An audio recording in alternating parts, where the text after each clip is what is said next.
Welcome to the Mind Money Spectrum podcast, where your hosts, Aaron Agti and Trishul Patel, go beyond traditional finance questions to help you explore how to use your money to achieve the freedom you want in life.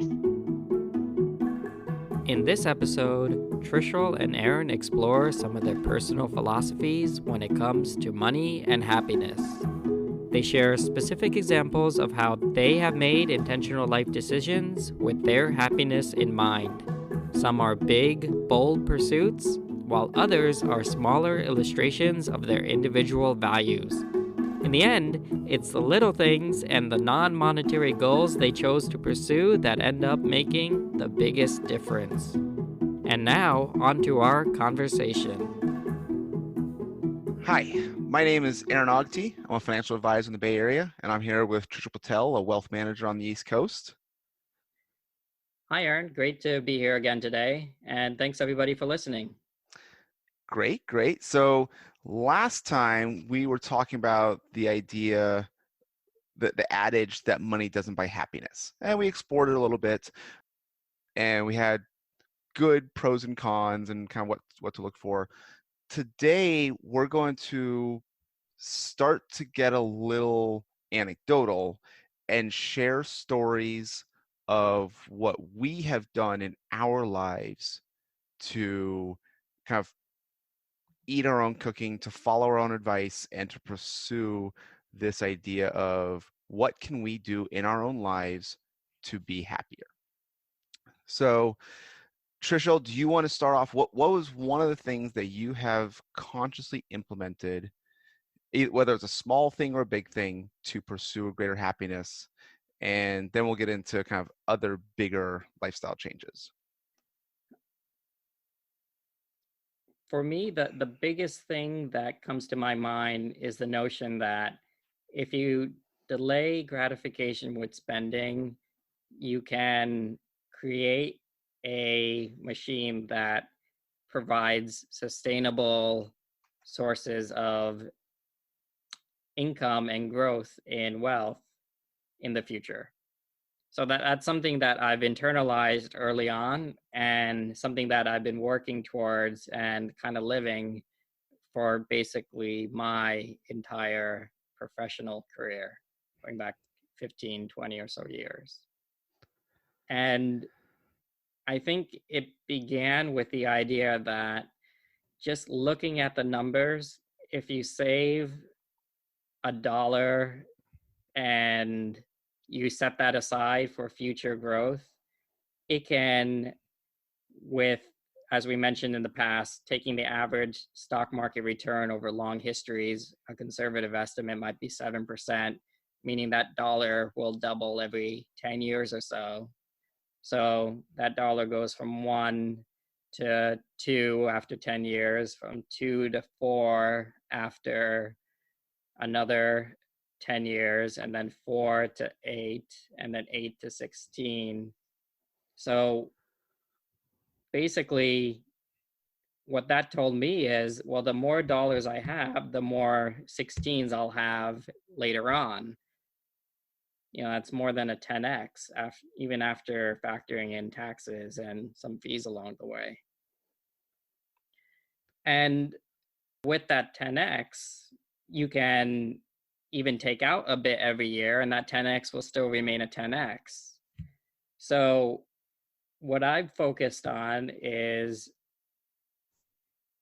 internalizing that notion and driving that towards the goal of building up that long-term machine, with the idea that over time that could lead to a great amount of wealth creation. That's basically how wealth gets created for the long term, by following a pretty simple approach. Okay, I like that. That's that delayed gratification, again, we talked about last time, is really important, and it does have so many far-reaching ramifications. For me, for my wife and I, we have specific conversations around buying experiences, that as much as we can, we are trying to avoid material purchases and put our money towards experiences. Because that's one of the things that happiness research has shown improves your lifestyle and makes a difference. Whereas some of those material purchases, while they might provide an instant gratification, they just become part of your normal baseline. So we have couches that are 15 years old and are literally coming apart at the seams, but we're putting off buying new couches because we're pretty confident that as long as they still functionally work, that they're not going to make a difference in our lifestyle. But this year, it's due to a few outside factors, we're actually going to make 4 trips to Disneyland. It's our kind of mini personal record, but it's one of those things that we are consciously comfortable with making those vacations for our family is where we are happy to spend our money because we are confident in how it will improve our lifestyle. We really enjoy it. We have kids the right age and focus on these buying experiences instead of material goods is where we look for opportunities. I know that we are saving enough for retirement. I know we're saving enough for our goals. So with our discretionary income, we choose as much as possible to buy experiences because it does make an impact in our lives.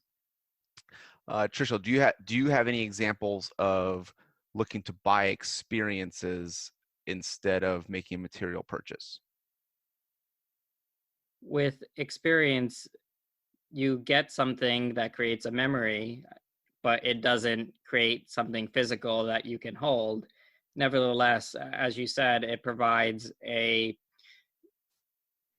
mental benefit that can last a lot longer than that physical item. So I like that notion. For me, it's been similar. So taking my philosophy and stepping it forward, if you want to put as much away for that long-term investment bucket, what you're going to need to do is make choices along the way on how to allocate your spending today. And pushing it towards experience does make a lot of sense. For me, I've had the opportunity to spend on things versus travel, and I've always found that travel has made a lot of sense. And that also includes the opportunity to travel and meet friends and family and other experiences that are more social in nature rather than material. Aaron, what I'm thinking is, have you seen any drawbacks to that notion? And also, as an aside, have you found that when you are spending on experiences that you also keep in mind the money aspect, or do you feel like that's not as much of a concern as long as you're meeting those long-term financial objectives?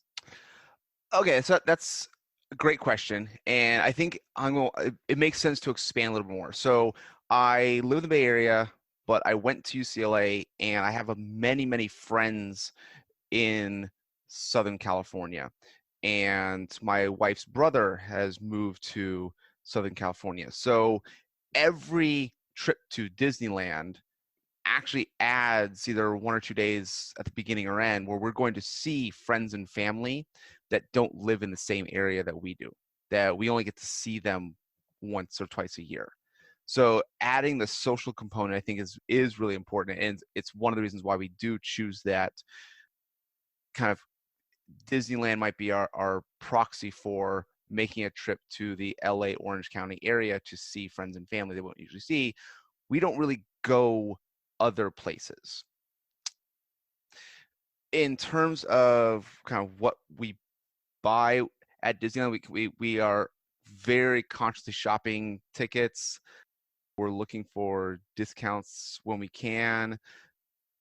We really don't buy things inside the park, so our kids usually don't leave with souvenirs. The souvenirs might be the fast pass tickets or things that we can get for free.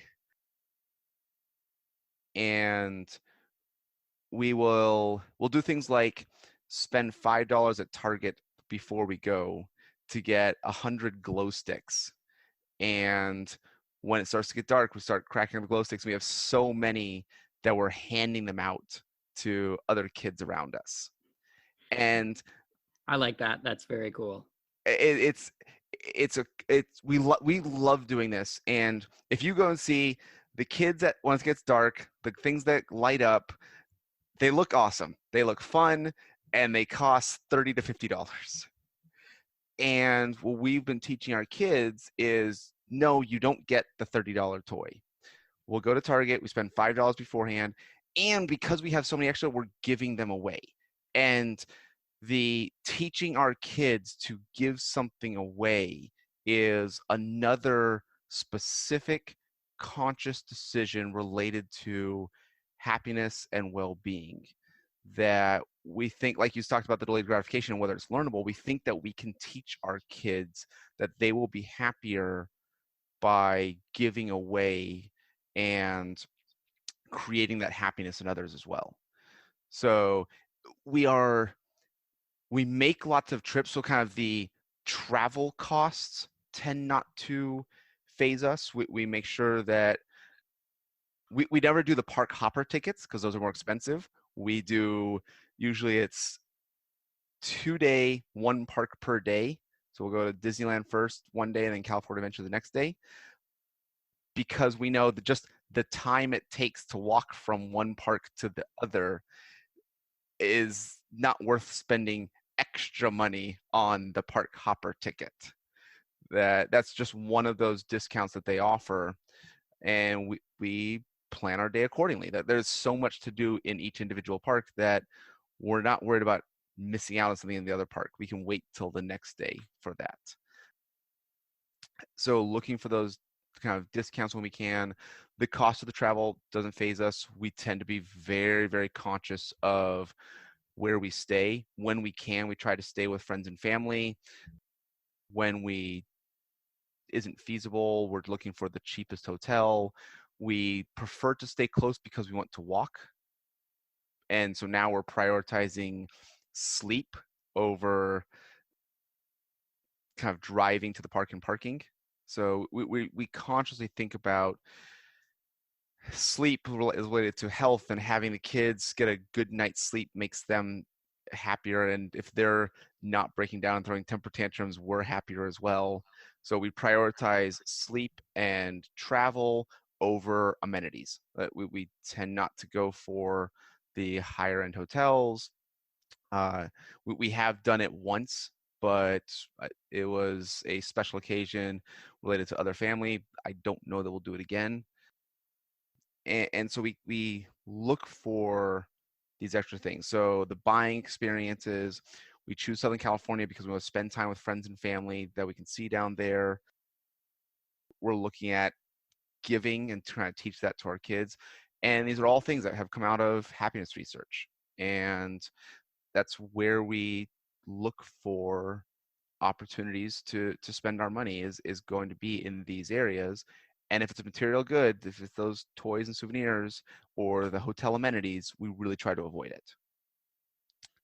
And so you mentioned that you travel to see friends and family. What are some examples of that you've done in your life? I've been on the road quite a bit, or I've been around to different places a good amount. So geographically, I was born in New York, and I had a lot of family around that way. But at the same time, my parents were born in Africa, East Africa, Kenya. So there were trips there. Ethnically, I'm Indian, so grandparents are from India. So there's some travel there as well. At the same time, I worked a few years in Southeast Asia, so that led me with the opportunity to see probably another dozen countries out there. And it also allowed me to see that there's probably a different way to go about living one's life beyond the standard 9 to 5 that we see here, where you end up spending close to what you're earning, and then over time, by saving a little, you work and you end up retiring at a late age. So that delayed gratification notion came to my mind even more concretely when I saw that one could be happy and experience plenty with a lot less by delaying gratification, as you said, focusing on experience and seeking ways to allow oneself to be positioned to obtain financial independence sooner rather than later. So that's kind of been the focus of where my mind led in terms of delayed gratification.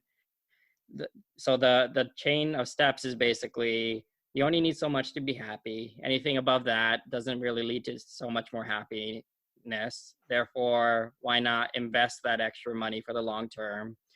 And at some point, if you have enough invested, you would be able to live off those investments passively without putting too much effort. That's something we touched upon in our first episode on FIRE, the notion that the more you save, the more quickly you can retire. And that's part of the drive that I've seen after all of these travels that I've done. The fact that in many of these countries, people are just as happy, people are people, yet they're able to enjoy all of these different experiences at a fraction of the cost. So that basically drove my notion even firmer in my mind of wanting to obtain financial freedom sooner rather than later and focus on that notion of delaying gratification for long-term happiness. You mentioned seeing people even in poor countries that were just as happy, and I've seen that more so in other areas of the U.S. But just that idea that you don't need the big things to be happy. It's usually just hanging out with friends and family. That's where the laughter is. That's where sitting around and enjoying life. If you imagine, like, what does sitting around enjoying life usually mean? It's you're imagining sitting around a dinner table with friends and family and you're laughing. That's the thing that comes to mind. And so for my wife and I, one of the ways that we've consciously pursued that is even through our kids growing older. So we have 3 kids, they're 8, 6, and 3. Since before my 8-year-old is born, my wife has gone out to dinner with friends and family every Wednesday night. She does it every Wednesday night. She doesn't have to worry about putting kids to bed. She specifically schedules time every week to see friends and family because we know that makes her life better. I do the same thing on Monday nights. Every Monday night, I'm going to go out to see friends. I play softball, play slow pitch softball in a very low level rec league, but just getting out, kind of being active, playing a sport, and seeing the friends and community. These are things that I consciously schedule. And it costs me $50 a season or to play softball every Monday night. That's my contribution to the team cost. And my wife is spending on the scale of $40 to $60 per dinner. But these are the things that we make sure to implement in our lives that improve our well-being. Our life feels fulfilled because we have made these decisions. And I regularly push my clients to look for little things like this, to look for these opportunities to make decisions, to see friends and family more, or to buy experiences, or to buy time. And I try to be an example of that. There are a lot of things that I know that I'm telling clients to do that I'm not quite implementing myself just for my own personal vices. And I know we all have these issues, but this is one of those areas where when I try to push clients towards making decisions related to happiness research that'll lead more fulfilled lives, I try to provide an example of that as well. And I'm curious, Trishul, are there anything that you can think of now on a regular basis that you do to consciously be happier? Whether it's spending time with friends and family, whether it's buying experience, but what's something that you do now to that you feel aligns with happiness research that you consciously implement? I think there are probably a handful of high level things for me as an individual. So to start, I've chosen to focus on a career that evolves more around my life rather than the other way around. I could be making a lot more at a hedge fund, for example, but I've decided to prioritize my wife and my family and working from home rather than doing a 9 to 5 in the office. So that's probably thing one. The other thing is, this probably comes up a lot. There's children, right? We all are driven or have the mindset that we need to have children. It's something that's quite common. And something that was very common many years ago is to have many children.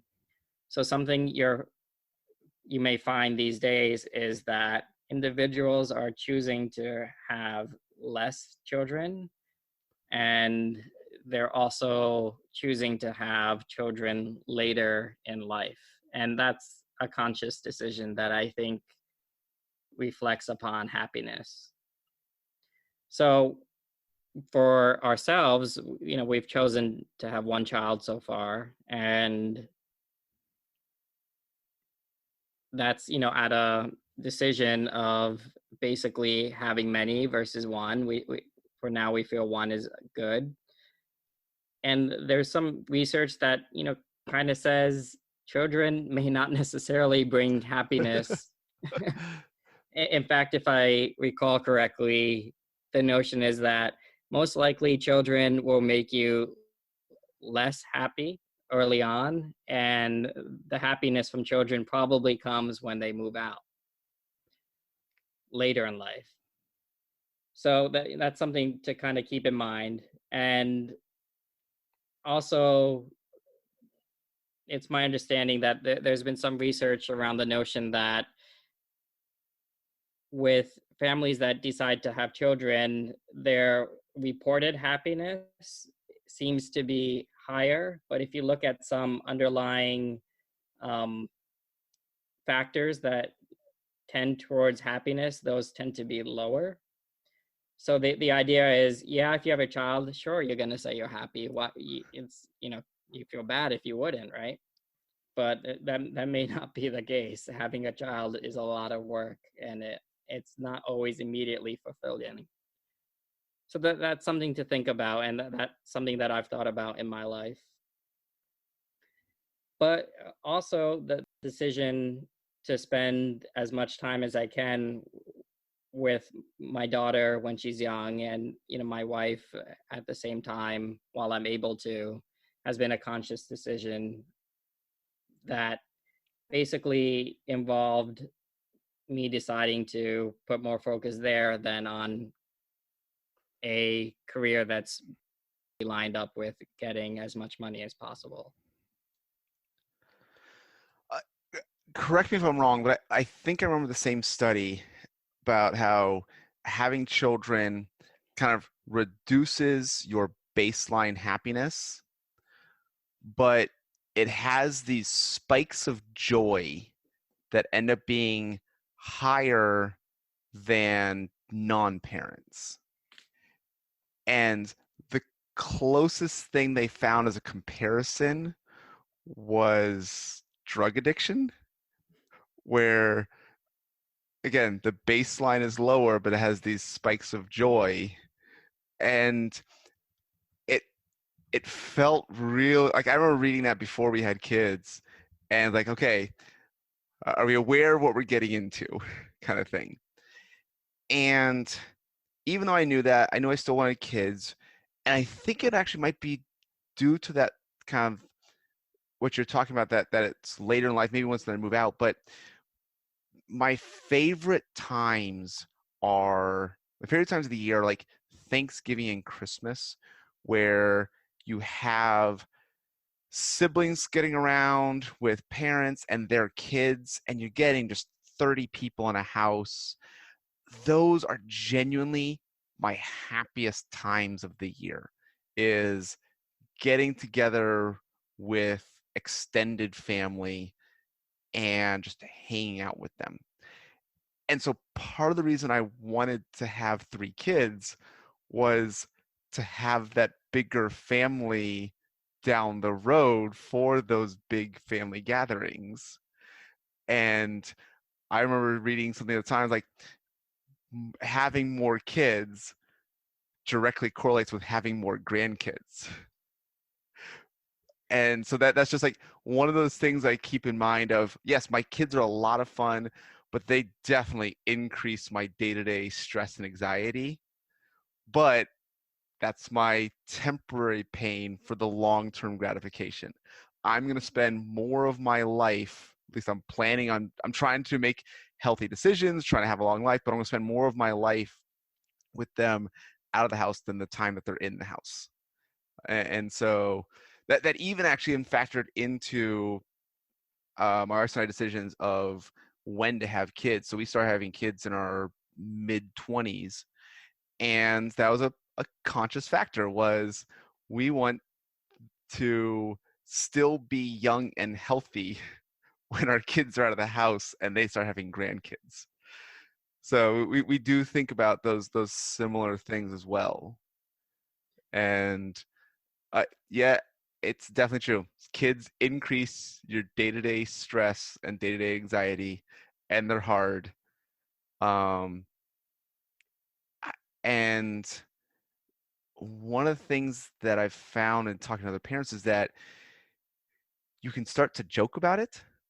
Like the laughter in talking to other parents about kids and mistakes and cleaning up messes is something that didn't exist before I had kids. And I like hanging out with other parents kind of for that reason. I find that, yes, I love my kids. Part of the reason why I started my own business was to be able to coach soccer, and I do that for 2.5 hours on Tuesdays. And then I send my kids to daycare and school so I can have adult conversations, interact with other people, and that's what I feel like is kind of the best balance for my life now. So are there any other thoughts that come to mind of what you've done to pursue a happier life or pursue greater fulfillment? Doesn't have to be big as fire. That's a very admirable goal. But what are some of the things that come to mind when you focus on living a happier life? We've talked about the big things, like, as you mentioned with fire, the more you save, the sooner you retire. And I think many things just stem off that notion, meaning we mentioned in the first episode, if you just delay that new car purchase by using a used car for a few years, you can save away an extra $10,000, which could lead to, as I mentioned with that 10x, 100,000 for retirement. I think little things like that, just all around, can lead to those types of decisions that lead to longer term happiness. And what I think I've done in my personal life is just try to pick up on those things and put them into force.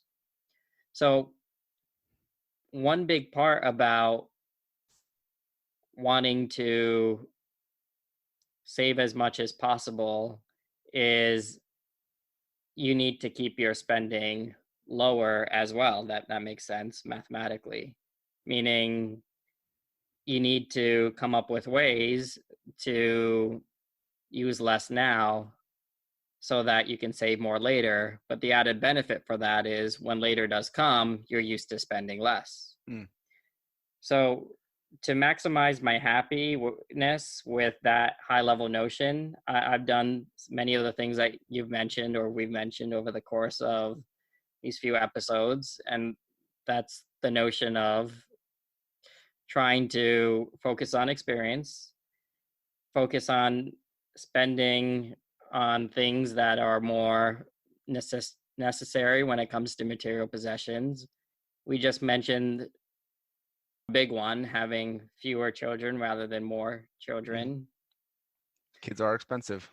Yeah, and basically I think just tying that all in fits into my personal philosophy on how I choose to live my life. And I think it also ties into the notion that the best things in life are free. I'm sure somebody said that at some point.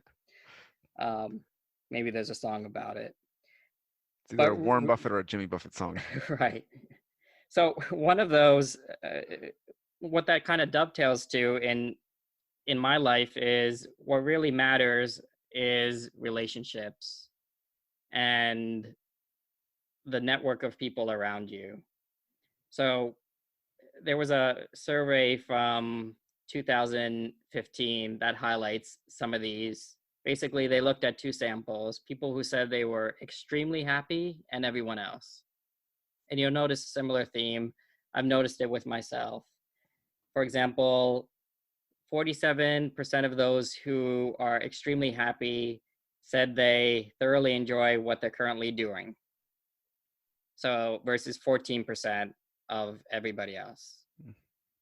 So you want to enjoy what you're doing.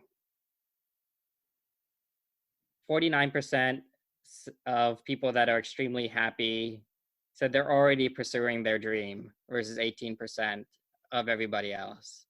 So if your dream is not purely monetary, but it's your dream, it's likely that you might be more happy if you're doing that.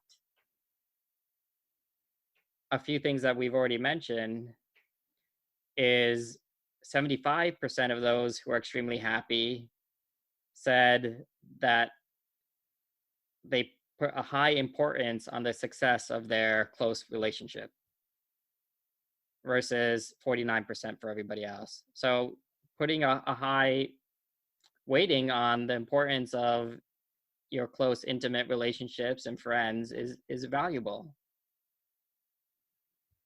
In fact, the extremely happy segment said 70% of those said that they felt like the state of their close relationships was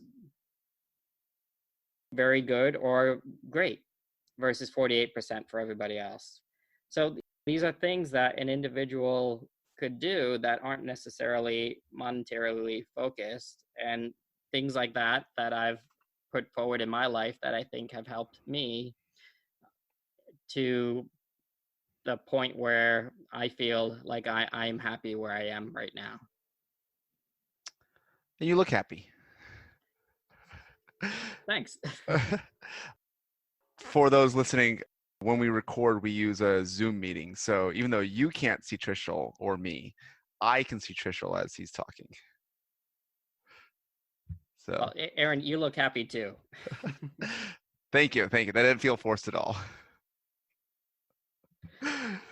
So I like this conversation today. We might even have more later on down the road, but there's a lot of little ways, and I think that's why one of our big themes is that pursuing monetary goals for the sake of monetary goals and what you think you should be doing, what society tells you should be doing, tends to lead you down a path that will not lead to a greater happiness or fulfillment or well-being.